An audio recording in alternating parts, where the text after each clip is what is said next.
السلام علیکم، welcome to our channel Novelistan Urdu novels library. کیسے ہیں آپ سب لوگ؟ بہت معذرت کے ساتھ طبیعت ٹھیک نہ ہونے کے باعث وائس ڈب نہیں کر پا رہی، ایپیسوڈ نہیں بنا پا رہی۔ آج آپ کا زیادہ ٹائم نہیں لوں گی کیونکہ بولنے کی بالکل بھی ہمت نہیں ہے۔ ایمن کی بھی طبیعت بہت خراب ہے اور میری بھی۔ جس مشکل سے اس نے ایپیسوڈز لکھی ہیں اور جس مشکل سے میں نے اسے وائس ڈب کیا ہے، آواز بھی نہیں نکل رہی ہے، لیکن پھر بھی آپ کی خوشی کے لیے ایپیسوڈ بنا رہی ہوں۔ جلدی سے چینل کو سبسکرائب کر دیں، ویڈیو کو لائک کیجیے گا، شیئر کیجیے گا اور اچھے ریویوز بھی دیجیے گا۔ آواز بھی نہیں نکل رہی ہے، تھوڑا سا والیوم اپ کر کے آپ ریکارڈنگ سن لیجیے گا۔ آپ کے لیے لے کر آئی ہوں انا سے فنا تک کی ایپیسوڈ نمبر 24۔ بہت ہی اچھی ایپیسوڈ آنے والی ہیں، لیکن انرجی بہت ڈاؤن ہے اور نہ پڑھنے کی ہمت ہے نہ ایپیسوڈ بنانے کی ہمت ہے، لیکن میں سمجھتی ہوں کہ آج اس ایپیسوڈ کو پڑھنے میں شاید مجھے تھوڑی اچھی انرجی مل جائے۔ بہت ہی فنی اور اچھی ایپیسوڈ آنے والی ہیں انا سے فنا تک کی۔ ناول ہے انا سے فنا تک ایپیسوڈ نمبر 24، مہندی اسپیشل، امید اور یارق شاہ اسپیشل ایپیسوڈ۔ اس کو پہنتے کہاں سے ہیں؟ اس نے چولی بلاؤز کو اپنے دونوں ہاتھوں سے پکڑتے، اپنی نظروں کے سامنے کرتے کنفیوز سے انداز میں خود سے ہی سوال کیا تھا۔ آخر پہن کیسے لیتی ہیں یہ چیتھڑے یہاں کی لڑکیاں؟ وہ ماتھے پر بل ڈالتی بولی۔ پہلے اس نے اپنے بازو ڈالنے کی کوشش کی تو اس کا بازو اندر پھنس چکا تھا۔ اوئی ماں، یہ کہاں پھنس گئی میں؟ اللہ اللہ کر کے اس نے اپنے بازو واپس آزاد کروائے، اتنے میں ہی اس کا سانس پوری طرح پھول چکا تھا۔ تمہیں تو اللہ پوچھے گا وڈیرے، یہ کہاں پھنسا دیا مجھے؟ وہ چیخ کر واش روم میں سے چلائی تو یارق شاہ میسنی سی ہنسی ہنس دیا۔ کہو تو میں کچھ مدد کروں کیا؟ وہ باہر بیٹھے بیٹھے ہی زور سے ہانکا۔ دفعہ دور، وہ واش روم سے ہی دھاڑی تھی۔ اس کی دھاڑ پر وہ کانوں میں انگلیاں دبا کر رہ گیا۔ پھر بڑی مشکل سے اس نے چولی کے اندر اپنا سر گھسانے کی کوشش کی، مگر اس کا سر گلے میں اٹک چکا تھا۔ یقیناً یہ گلا تھوڑا چھوٹا تھا اس کے سر کے مقابلے میں۔ آہ! نہایت گھسیٹ گھسوٹ کرنے کے اور تگدوت کے بعد اس کا سر گلے میں سے برآمد ہو چکا تھا، لیکن اس کا منہ اس زبردستی کی وجہ سے چولی پر بنے ہوئے کام سے اچھا خاصا چھل چکا تھا کہ وہ دل ہی دل میں یارق شاہ کو گالیوں سے نواز کر رہ گئی۔ اور پھر امید نے جیسے تیسے کر کے وہ لہنگا چولی پہن ہی لی تھی۔ پیلی چولی اور پنک لہنگے میں وہ بالکل باربی ڈال لگ رہی تھی، مگر چولی کی ڈوریاں اب تک کھلی تھی۔ لہنگا اس نے کمر تک باندھ رکھا تھا اور نیٹ کا پنک دوپٹہ اب وہ ہاتھ میں پکڑے سوچ رہی تھی کہ اسے کیسے لے۔ اور چولی کی ڈوریاں تو وہ کیا ہی بند کرتی، اس نے پہلے کون سا ایسا لباس پہنا تھا جو اسے ڈوریاں باندھنی آتی؟ بیرون ملک تو وہ کرتوں سے ہی کام چلا لیتی تھی۔ آئی سویئر یارق شاہ، ایک بار تم میرے ملک آ کر دیکھو، ایسی منی اسکرٹ پہناؤں گی تمہیں کہ کانوں سے دھوئیں نکلیں گے۔ وہ دانت پیستے خود کو آئینے میں دیکھتی بولی اور گہرا سانس بھرتی واش روم کا دروازہ ہلکا سا کھولتی باہر سر نکالے بولی، کسی کو میری ہیلپ کے لیے اندر بھیجو، مجھ سے یہ ڈوریاں نہیں بند رہی۔ وہ جو اسی کا انتظار کر رہا تھا، صرف اس کا سر دیکھتے دل محسوس کر رہ گیا۔ ارے کسی کو کیوں بلانا جب مالک خود حاضر ہے اپنی کنیز کے لیے؟ وہ اس کے قریب آتے ہوئے بولا تو اس نے جھٹ واش روم کا دروازہ بند کرنے کی کوشش کی، مگر یہ کیا، وہ اپنا پاؤں اس کے دروازے میں اٹکاتا ہوا دروازہ بند ہونے سے روک چکا تھا۔ پیچھے ہٹو، وہ دانت پیس کر بولی۔ نہ ہٹوں تو؟ وہ ایک دم دروازے کو دھکا دیتے بولا تو جھٹکے سے دیوار سے جا لگی تھی۔ یہ کیا حرکت ہے؟ وہ غضبناک لہجے میں بولی تو وہ دانت دکھانے لگا۔ بدتمیزی نہیں شیرنی، اسے مدد کرنا کہتے ہیں۔ تو یارق شاہ اپنی زندگی میں پہلی دفعہ کر رہا ہے، وہ بھی تمہاری اپنی دشمن ذات کی لڑکی کی خوش نصیب ہو تم۔ وہ اسے باور کرواتے ہوئے بولا تو وہ اسے کھا جانے والی نظروں سے دیکھنے لگی تھی۔ آخر پھنسی بھی تو اس کی وجہ سے تھی وہ اس جھنجٹ میں۔ میں تمہارا سر پھاڑ دوں گی اگر تم نے کوئی اونچی حرکت کرنے کی کوشش کی۔ وہ شاور ہاتھ میں پکڑتے اسے ہتھیار کے طور پر اپنی حفاظت کے لیے یارق شاہ کی طرف اشارہ کرتے بولی تو یارق شاہ کا قہقہا بے ساختہ تھا۔ ہائے میری شیرنی، اس سے اپنی حفاظت کرے گی۔ اگر کوئی یارق شاہ کو اس طرح دیکھ لے تو اس کا دم نکل جائے کہ اس کی بیوی اسے ایک معمولی شاور سے ڈرا رہی ہے۔ ابھی وہ بات مکمل کر ہی رہا تھا کہ اس کی بات پوری ہونے سے پہلے امید شاور کا بٹن پریس کرتے اسے اچھا خاصا بھگا چکی تھی اور یارق شاہ کی انگلی ہوا میں ہی رہ گئی تھی، جبکہ بالوں سے گرتا پانی اس کی حیرت کی زیادتی سے کھلی آنکھوں میں گر رہا تھا۔ وہ اب جانا تھا کہ بیوی سے پنگا لینا از ناٹ چنگا۔ بیوی کو کبھی تڑی نہیں لگانی چاہیے ورنہ وہ آپ کو بھگو بھگو کر مارتی ہے۔ اس نے ایک ہاتھ سے اپنے منہ پر سے پانی صاف کیا اور اس کی طرف بڑھنے لگا تھا، سر ہلاتے ہوئے جیسے کہہ رہا ہو اچھا تو ایسی بات ہے۔ ہے وہیں رک جاؤ ورنہ پھر سے ڈبو دوں گی۔ وہ دانت پیستے بولی تو اگلے ہی لمحے بجلی کی تیزی سے وہ امید کے ہاتھ سے شاور جھپٹ چکا تھا جو کچھ دیر پہلے امید کے ہاتھ میں تھا، اب وہ یارق کے ہاتھ میں جھوم رہا تھا۔ تو کیا کہہ رہی تھی تم؟ مجھے ڈبو گی؟ لگتا ہے بھیگنے تو تم والی ہو، ایسے کیسے جانے دو تمہیں؟ وہ لب دانتوں تلے بھینچتے بولا تھا شرارت سے، اور اسے اوپر سے نیچے تک مانی خیزی سے دیکھا۔ تم ایسا کچھ نہیں کرو گے، وہ اسے تندھی نظروں سے دیکھتی وارن کرتی بولی تو وہ اسے گہری نگاہوں سے گھورنے لگا۔ حکم دے رہی ہو یا التجا کر رہی ہو؟ وہ اس کے کان میں بھیگی سی سلگتی ہوئی سرگوشی کرتے بولا تو امید کی سانسیں ایک دم تیز ہوئی تھیں جبکہ چہرہ لہو چھلکانے کو ہوا تھا۔ اس کا جواب وہ دے نہیں پائی کیونکہ وہ خود آ بیل مجھے مار کہہ کے پھنسنا نہیں چاہتی تھی۔ بولتی بند ہو گئی، اب پھنسی نا بلی میرے چنگل میں۔ وہ اس کے گرد دونوں ہاتھ دیوار سے ٹکاتا بولا تو وہ خود میں سمٹی۔ اب بولو پھینکوں گی پانی؟ وہ شاور اس کے چہرے کے قریب کرتے بولا تو وہ بے ساختہ آنکھیں میج گئی تو اس کی اس ادا پر وہ کھل کر مسکرایا تھا۔ یقین جانو یارق شاہ پہلی بار خود کو کڑی آزمائش سے گزار رہا ہے، تمہارے قریب آنے سے خود کو روک کر۔ اور امتحان مت لو، پتہ ہے کتنا دل چاہ رہا ہے تمہیں چھونے کا، مگر میرے تمہیں چھونے سے تمہاری تیاری خراب ہو جائے گی اور ہم شادی کے لیے لیٹ ہو جائیں گے، اور ایسا میں چاہتا نہیں۔ وہ جھٹکے سے اسے گھماتے اس کی کمر اپنی جانب کر گیا اور پھرتی سے اس کی ڈوریاں باندھنے لگا جس پر امید جھٹپٹائی تھی، مگر یارق شاہ نے بھی اسے دیوار سے لگاتے صحیح قابو کیا تھا کہ وہ ہل جل تک نہ پائی۔ یو چیپسٹر، چھوڑو مجھے، وہ بری طرح مزاحمت کرتے بولی تو اس کے لب مسکرائے تھے، ابھی پکڑا ہی کہاں ہے؟ وہ بے باکی سے کہتے اسے گول گھماتے بولا اور اس کا دوپٹہ ساڑی کی طرح اس کے گرد باندھ دیا۔ کتنی لڑکیوں کے پلو سنبھال چکے ہو جو یہ سب بھی کرنا آتا ہے تمہیں؟ وہ اسے بچوں کی طرح تیار کر کے آخری نگاہ ڈال رہا تھا اس پر جب اس کی بات پر یارق شاہ کے لب مسکرائے تھے عجب انداز میں۔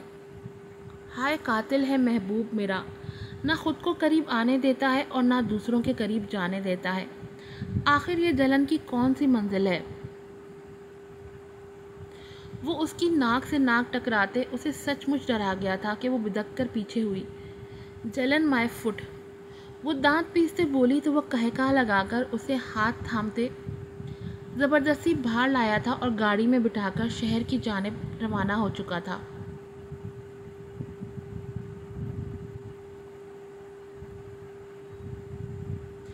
مائیوں کا فنکشن شروع ہو چکا تھا، سب بچے یہاں وہاں بھاگ رہے تھے جبکہ مہران اپنے دوستوں کے آنے کی راہ دیکھ رہا تھا جو جانے کب آنے والے تھے۔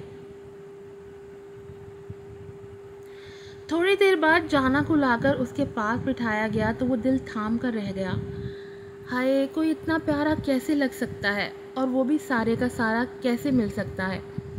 وہ اس کے بیٹھتے ہی کان میں سرگوشی کرتے بولا تو وہ ایک دم اپنے میں سمٹی تھی۔ ہاں، اس نے اپنے دل کو سمجھا لیا تھا، مگر ابھی وہ اپنے دل میں مہران کی جگہ نہیں بنا پائی تھی۔ اسے کچھ وقت چاہیے تھا، تبھی وہ اس کو گھور کر رہ گئی، جس پر وہ دل پر ہاتھ رکھتا مسکرا دیا تھا، اور جانا نے فوراً اس کے دل پر حکمرانی کر لینے والے چہرے سے نظریں چرائی تھیں اس وقت، اور نظر بچا کر ہمدان کو چور نظروں سے تلاشنا چاہا تھا، جو کہیں بھی نظر نہیں آ رہا تھا۔ ہاں، مگر وہ جلد نظر آ گیا تھا۔ بکھرے بال، ہلکی سرخ آنکھیں اس کی اجڑی محبت کا حال بیان کر رہی تھیں۔ یہ چیز جانا کے دل میں چبھ کر رہ گئی تھی۔ اسے ایک دم رنج نے آن گھیرا تھا، آنکھیں بے ساختہ آنسوؤں سے بھری تھیں۔ جانا، تم ٹھیک تو ہو نا؟ یہ تمہاری آنکھوں کو کیا ہوا ہے؟ تم رو رہی ہو؟ مہران، جو اسے ہی دیکھ رہا تھا، اس کی سرخ مترم آنکھیں دیکھ اور ان میں پنپتے آنسو دیکھ اس کے دل پر جیسے کسی نے بری طرح وار کیا تھا۔ اس کے آنسو دیکھ وہ تڑپ ہی تو گیا تھا۔ تبھی فوراً اس کا ہاتھ تھام کر بولا تو وہ اس کے ہاتھ تھامنے پر جیسے ایک دم ہوش میں آئی تھی۔ نہیں، ایسی کوئی بات نہیں، وہ میری آنکھ میں کچھ چلا گیا تھا۔ وہ فوراً دوسرے ہاتھ سے آنکھ ملتی بولی، پکی بات ہے؟ وہ جانچتی نظروں سے دیکھ کے بولا تو وہ نفی میں سر ہلا گئے۔ سچ میں ایسی کوئی بات نہیں۔ وہ اس کی آنکھوں میں دیکھ بولی، مگر زیادہ دیر نہیں دیکھ پائی، جھوٹ جو نہیں بول پا رہی تھی۔ ابھی وہ کچھ اور کہتا کہ ذوالنون اسامہ کے ساتھ باربینا کو اندر آتا دیکھ وہ پرجوش سے ان کی طرف پڑا، جس پر جانا نے شکر کا سانس لیا۔ شکر ہے آ گئے تم، ویسے شرم تو نہیں آ رہی اتنی دیر سے آتے ہوئے؟ اب بھی نہ آتے بھلا؟ آئی سویر، اگر بھابھی کا معاملہ نہ ہوتا تو تیری درگت یہیں بنا دیتا۔ اب بھابھی کے سامنے تیری عزت رکھ لی ہے، کیا یاد کرے گا؟ وہ اپنے بالوں میں ہاتھ پھیرتے شوخی سے بولا تو ذوالنون اسامہ اسے گھور کر رہ گیا۔ کہتا ہے تو واپس چلا جاتا ہوں۔ وہ مہران کو تنگ کرنے کی نیت سے واپس پلٹا تو وہ اسے جھپٹ کر رہ گیا۔ جا کر تو دکھا، ٹانگیں نہ توڑ دوں تیری۔ وہ اسے کس کر سینے سے لگاتے بولا تو دونوں کہکہا لگا اٹھے۔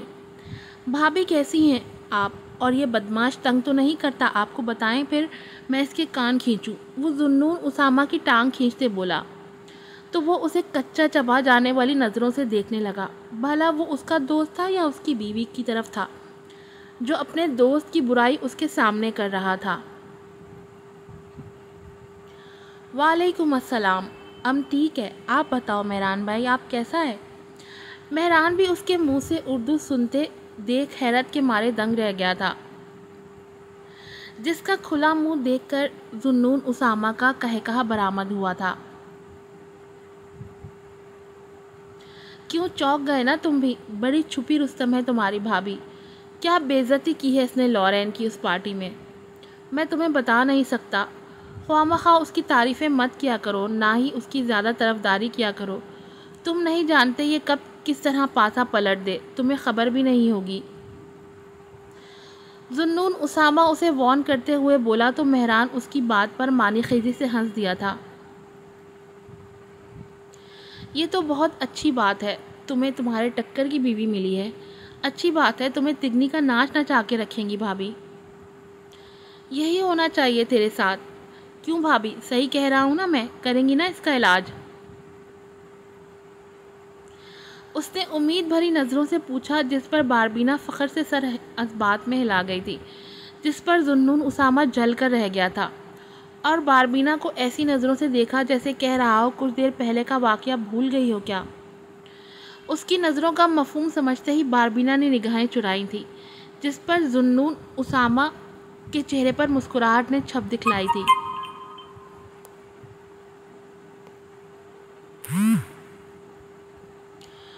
اور جیسے ہی اس کی نگاہ دروازے پر پڑی تو اس کی مسکراہٹ اور گہری ہوئی تھی۔ ارے، اسے کس نے بلا لیا شادی میں؟ کس کو مارنا ہے تمہیں؟ وہ یارق شاہ کو دیکھتے بولا۔ مہران نے اس کی بات پر وہاں دیکھا تو یارق شاہ کو آتے دیکھ وہ بھی مسکرایا تھا، مگر بولتی تو ذوالنون اسامہ کی پیچھے سے آتی امید کو یارق شاہ کے ساتھ دیکھتی بند ہوئی تھی۔ ابے یہ لڑکی کیا کر رہی ہے اس کے ساتھ؟ کیا اس نے فیملی فنکشنز میں اپنی گرل فرینڈز کو لانا شروع کر دیا ہے میری طرح؟ وہ آنکھیں پھاڑے بولا تو مہران نے کہکا لگایا تھا، منہ تو بند کر انکل، وہ بیوی ہے اس کی۔ مہران نے اس کا منہ بند کراتے کہا، یہ تو معجزہ ہی ہو گیا، اس نے شادی کر لی اور بتایا بھی نہیں۔ یہ شادی والی آئٹم ہے تو نہیں، ابھی تھوڑی دیر پہلے ہی تو یہ صرف اپنا دل بھرا کرتا تھا لڑکیوں سے، اور اب شادی بھی کر لی۔ وہ اسے داد دیتی نظروں سے دیکھ کر بولا، جس پر مہران نے بھی اس بات میں سر ہلایا تھا، مگر باربینا اس کے ساتھ آتی لڑکی کو دیکھ کر حیرت سے دنگ ہی تو رہ گئی تھی۔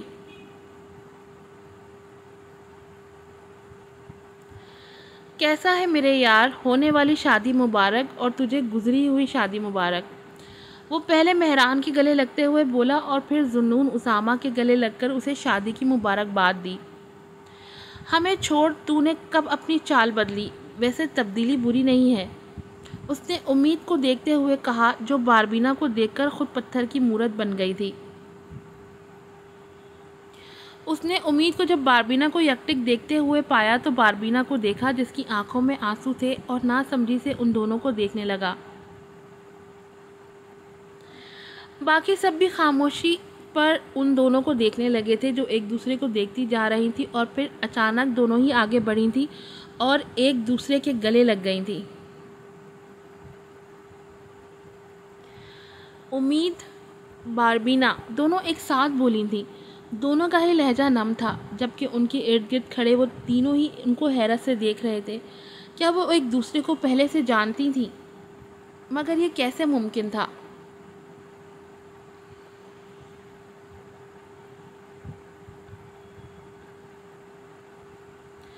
تم یہاں دونوں کے منہ سے ایک بار پھر اکٹھے نکلا تو وہ ایک ساتھ نم آنکھوں سے مسکرائی تھیں۔ میری شادی ہو چکی ہے، ہمارا شادی ہو گیا۔ تیسری بار بھی وہ ایک ہی بات اکٹھے بولی تو وہ تینوں لڑکے سر پیٹ کر رہ گئے۔ یہ ماحول گرم ہے یا ٹھنڈا، سمجھ سے باہر ہے۔ بھابیوں، آپ دونوں میری دلہن کے ساتھ بیٹھ کیوں نہیں جاتی؟ بہران سر کھجاتے ہوئے بولا تو وہ دونوں اس کی بات پر ہنس دی تھی، مگر باربینا امید کے ساتھ کھڑے یارق شاہ کو دیکھتے حیرت زدہ رہ گئی تھی۔ اسے امید نہیں تھی کہ وہ مصطفیٰ کی جگہ یارق شاہ کو دیکھے گی، تبھی وہ حیرت سے امید کو دیکھتے ہوئے بولی، یہ کون ہے؟ اور اس سے پہلے کہ وہ مصطفیٰ کا نام لیتی، امید نے اس کا ہاتھ تھامتے اپنی گرفت مضبوط کی تھی اور زور سے بھینچا تھا، نگاہوں میں تنبیہ تھی۔ مطلب صاف تھا کہ اس وقت وہ کچھ بھی نہ بولے۔ یہ حرکت اس کی یارق شاہ نے بڑے غور سے دیکھی تھی۔ آخر وہ کیا کہنا چاہتی تھی جو امید نے اس کو کہنے نہیں دیا تھا؟ وہ سوچ کر رہ گیا۔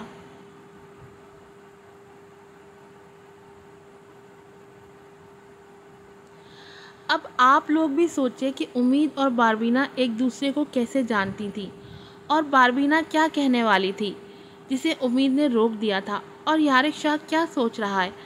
جلدی سے مجھے کمنٹس میں بتائیں۔ جس کا تکا لگا صحیح، اس کے کہنے پر ایپیسوڈ آئے گی جلدی، وہ بھی اس ریڈر کے فیوریٹ کپل پر۔ آج کی ایپیسوڈ یہیں پر ختم ہوتی ہے۔ امید ہے آپ کو پسند آئی ہوگی۔ میں آپ لوگوں کے ریویوز سے اور میں آپ لوگوں کے بیہیویئر سے سخت نا امید ہوں۔ ایپیسوڈز کے اوپر میں نے صرف ایک ہی کمنٹ دیکھتا ہے، نیکسٹ ایپیسوڈ کب آئے گی، باقی کوئی کمنٹ مجھے نہیں، کوئی ریویو مجھے نہیں ملتا۔ 1000 لوگ ایپیسوڈ دیکھتے ہیں لیکن لائک صرف 20 لوگ کرتے ہیں۔ اگر اس بار ایپیسوڈ کے اوپر اچھا ریویو اور اچھے لائکس نہیں آئے اور آپ لوگوں نے ایپیسوڈ کو شیئر نہیں کیا تو پھر میں دونوں ناولز بند کر دوں گی، نہ فیس بک پر آئیں گے نہ ہی چینل پر آئیں گے۔ جب ہمیں اتنی محنت کے بعد کوئی رزلٹ ہی نہیں ملنا تو پھر کیا فائدہ اتنی محنت کرنے کا؟ میں بھی کوئی احادیث کا چینل بنا لوں گی اور کوئی شارٹس کا چینل بنا لوں گی اور پھر اس پہ کام کروں گی۔ اگر اس ایپیسوڈ پہ مجھے اچھے ریویوز نہیں ملے تو پھر میں بناؤں گی mehndi designs channel, new latest sari channel, اور اسی طرح کا کوئی چینل سوچوں گی جس میں میں ہلکا پھلکے سے شارٹس بنا کر لگا دوں، اور بس کافی ہے. مجھے ضرورت نہیں ہے اپنی آواز خراب کرنے کی، گلا خراب کرنے کی، 25 گھنٹے بولنے کی. مجھے بہت غصہ ہے آپ لوگوں کے اوپر. اب میں اپنا غصہ یہیں ختم کرتی ہوں، پھر ملوں گی آپ سے، پھر ملوں گی اگر مجھے ریویوز ملے تو ملوں گی. السلام علیکم.